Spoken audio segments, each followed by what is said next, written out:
न संघर्ष न तकलीफ क्या मजा है जीने में, न संघर्ष न तकलीफ क्या मजा है जीने में। बड़े बड़े तूफान थम जाते हैं जब आग लगे हो सीने में। आइए दोस्तों के साथ आज डांस जीके में आ गए हैं भारत के महत्वपूर्ण प्रश्नों को लेकर के आपकी जीके की समस्या समाधान टेंशन फ्री चुटकी में याद कराने का तरीका। आइए, ये अपना इंडिया है। जैसे कि भारत के परिचय चल रहा है, भाग 2 हो चुका है। आज मैं भाग 3 लेकर के आया हूँ। तो आइए, भारत की परिचय, ये अपना मान लीजिए इंडिया है, ये मान लीजिए इंडिया है और यहाँ पर आपको ये श्रीलंका है और उसके बाद ये नहीं, आइए ये देख लीजिए हिंद महासागर नीचा में कौन सा हो गया, हिंद महासागर हो गया। तो हिंद महासागर दक्षिण में हो गया और ये हो गया आपको बंगाल की खाड़ी, ये हो गया आपको बंगाल की खाड़ी। और ये हो गया आपको पश्चिम में अरब सागर, ये क्या हो गया, अरब सागर,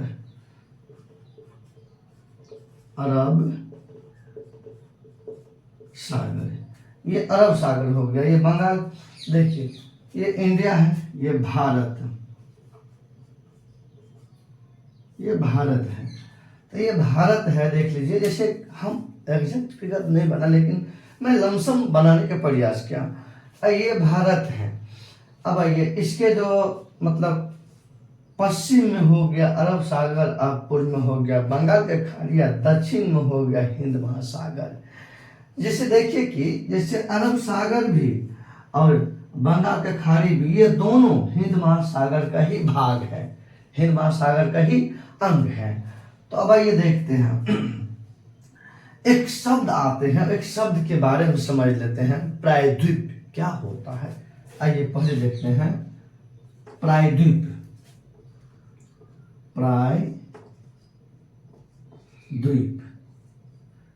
देखिए क्या होता है कि वह भाग जो 3 ओर से पानी से, समुद्र से, सागर से या महासागर से घिरा हो और एक भाग स्थल भाग से जुड़ा हो, तो वैसे क्षेत्र को बोलते हैं प्रायद्वीप। जैसे देखिए दक्षिण, ये है आपको दक्षिण भारत, ये वाला भाग यहाँ से अगर ध्यान से देखिएगा तो ये होता है दक्षिण भारत, ये दक्षिण भारत। देखिएगा इसके पश्चिम में हो गया अरब सागर और पूर्व में हो गया बंगाल खाड़ी और दक्षिण में हो गया हिंद महासागर।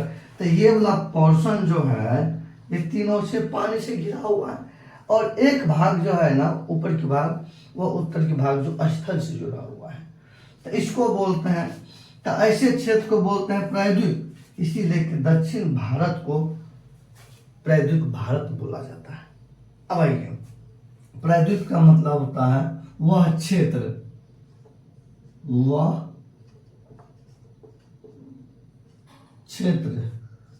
जो 3 ओर से पानी से या जल से या 3 ओर से पानी से, 3 ओर से पानी के साथ, वह क्षेत्र जो 3 ओर से पानी के साथ सीमा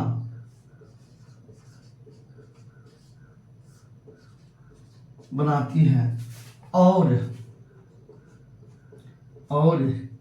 एक भाग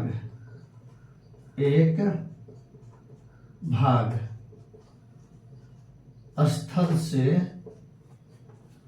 एक भाग स्थल के साथ, एक भाग स्थल के साथ सीमा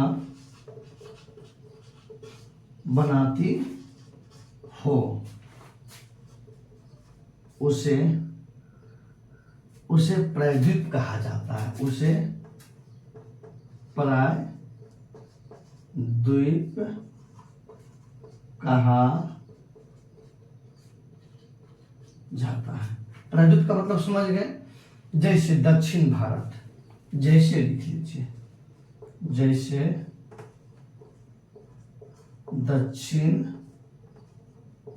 दक्षिण भारत, जैसे क्या देखे, दक्षिण भारत देखे। अब आइए, ये तो देख लिए, जो 3 ओर से पानी से घिरा हुआ हो वो प्रायद्वीप कहलाता है, जैसे दक्षिण भारत। आइए अब आगे देखते हैं अपना सब। अब सबसे पहले देखते हैं कि एक मैं रेखा का नाम लेना चाहता हूं। आइए, ये जो रेखा देख रहे हैं ना, इसका नाम है कर्क रेखा। ये कौन सा रेखा हो गया, कर्क रेखा। कर्क रेखा भारत के बीचों बीच होकर गुजरती है, यानी कि कर्क रेखा भारत को 2 बराबर भागों में बांटती है। कर्क रेखा के ऊपरी भाग को उत्तरी भारत और दक्षिण भाग को दक्षिणी भारत कहा जाता है। जैसे देखिए, ये हो गया कर्क रेखा, इससे हो गया उत्तर भारत, उत्तर भारत, इधर हो गया आपको दक्षिण भारत हो गया। तो आइए, कर्क रेखा भारत के कुल 8 राज्यों से गुजरती है। कितना राज्यों से गुजरती है, 8 राज्यों से गुजरती है, जो मैं आपको ट्रिक पर ऑलरेडी बता चुका हूं, ट्रिक पर ऑलरेडी बता चुका हूं। जाकर के आप ट्रिक चैनल पर ढूंढ लीजिए और लिख लीजिए। आइए, तो हम यहाँ पे लिखेंगे कर्क रेखा। आइए, कर्क रेखा भारत के बीच से होकर गुजरती है। कर्क रेखा भारत के बीच से होकर गुजरती है। अब ध्यान दीजिए, यानी कि होकर गुजरती है और ये भारत को 2 बराबर भागों में बांटती भी है। अब एक कर्क रेखा क्या होता है, तो आप देखेंगे वर्ल्ड ज्योग्राफी में हर एक चीज यहाँ नहीं बताया जाएगा, महत्वपूर्ण पॉइंट लेके चलेंगे जो भी है भारत का। अब आइए, वरना जो कहते हैं लोग हम जीके को ट्रिक को पढ़ा देंगे, कहाँ से ट्रिक सेट करोगे, फिर बाप माँ जगह ट्रिक सेट करने में, ट्रिक पर जीके के नहीं पढ़ाया होता है। हाँ, कोनो याद कर लीजिए। चलिए, जब दुनिया ट्रिक के पीछे ही भाग रहे हैं तो हम भी आपको ट्रिक दे रहे हैं बना बना करके। आइए आगे देखते हैं अपना सब। कर्क रेखा भारत के बीच से होकर के गुजरती है। अब आइए, ये तो मतलब एक बात समझिए, तट। तट क्या होता है, तट। जैसे प्रायद्वीप के बारे में समझे ना, उसी बारे में से एक बार तट के बारे में समझ लीजिए। तट, ये तट। तो तट का मतलब होता है क्या, वैसा क्षेत्र जो एक ओर से पानी से और एक ओर से मतलब स्थल से, जैसे समुद्र और स्थल के किनारे भाग को बोलते हैं। जैसे ये हो गया भारत, इधर हो गया सागर हो गया, ये स्थल भाग हो गया, इस वाला भाग को तट बोलते हैं। क्या बोलते हैं इसको, तट बोलते हैं। ये तट पर भारत के जो है ना, यह यहाँ से लेकर के यहाँ तक कुल 9 राज्य भारत के तट पर स्थित है। तो आइए यहाँ देखते हैं। देखिए, तट जो होता है ना, स्थल और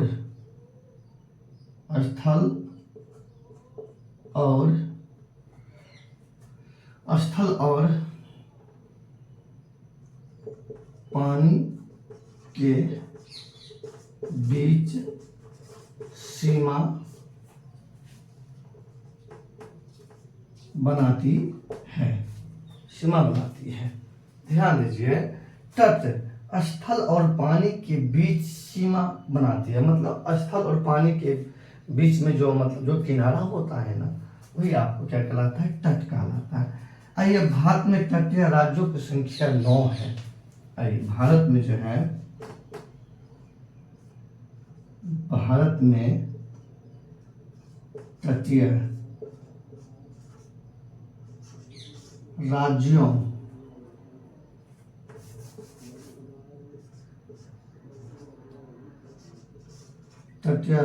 की संख्या 9 है। कितना है, 9 है। तो अब ये जब तटीय राज्यों की संख्या 9 है, तो आइए, सबसे बड़ा तटीय राज्य गुजरात है। आइए,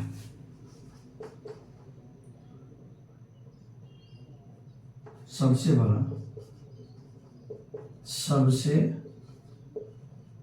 बड़ा तटीय राज्य गुजरात है। सबसे बड़ा तटीय राज्य कौन है? गुजरात है। जबकि सबसे छोटा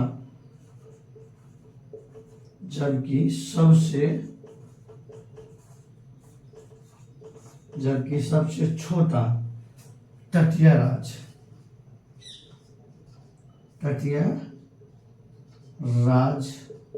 गोवा है, मतलब गोवा वाली बीच में। ध्यान दीजिए मेरे प्यारे स्टूडेंट, ये जरूर क्वेश्चन बनते हैं कि अगर भारत का सबसे बड़ा तटीय राज्य कौन है, तो आपको है कौन? गुजरात है।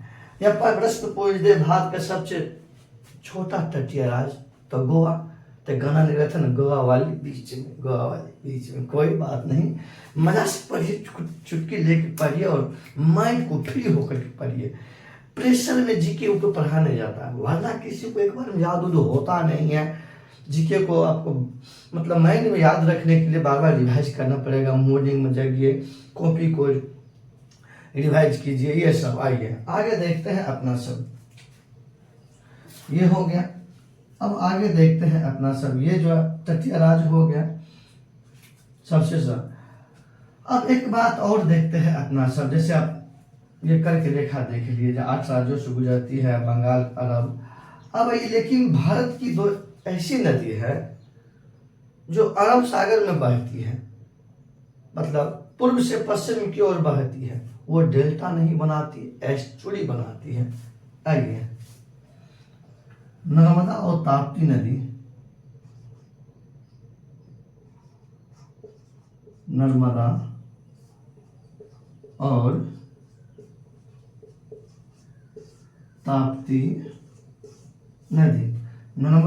ताप्ती नदी डेल्टा नहीं बनाती है, डेल्टा नहीं बनाती है। नर्मदा और ताप्ती नदी डेल्टा नहीं बनाती है, ये एस्चुरी बनाती है। ये जो है ना एस्चुरी,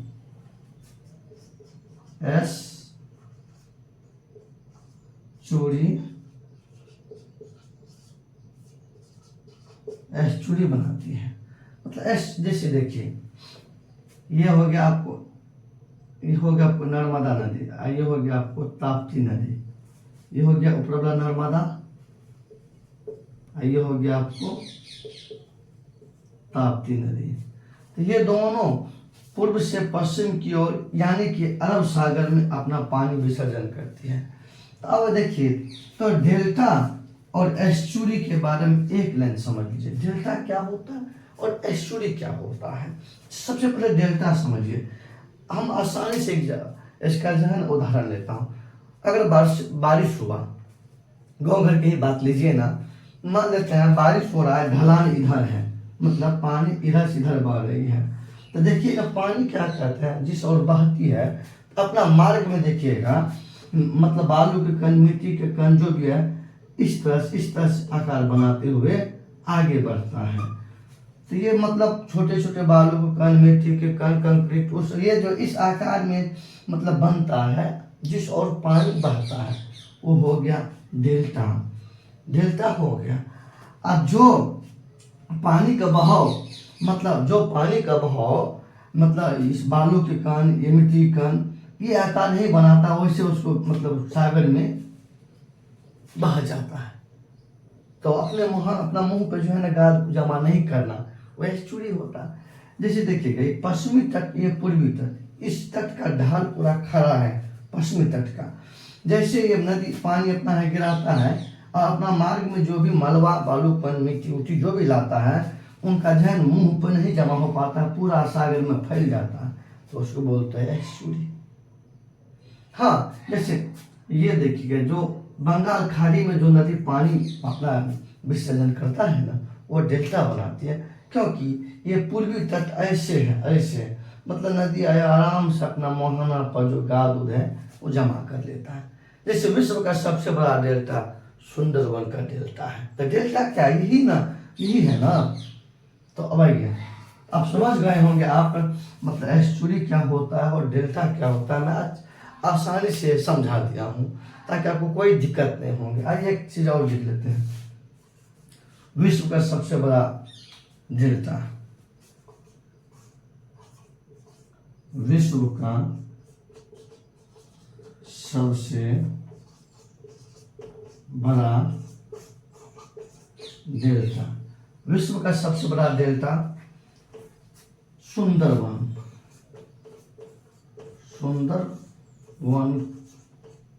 सुंदरवन है, सुंदरवन है। विश्व का सबसे बड़ा डेल्टा सुंदरवन डेल्टा है। और ये डेल्टा जो है ना आपको गंगा और ब्रह्मपुत्र नदी दोनों मिलकर के बनाती है।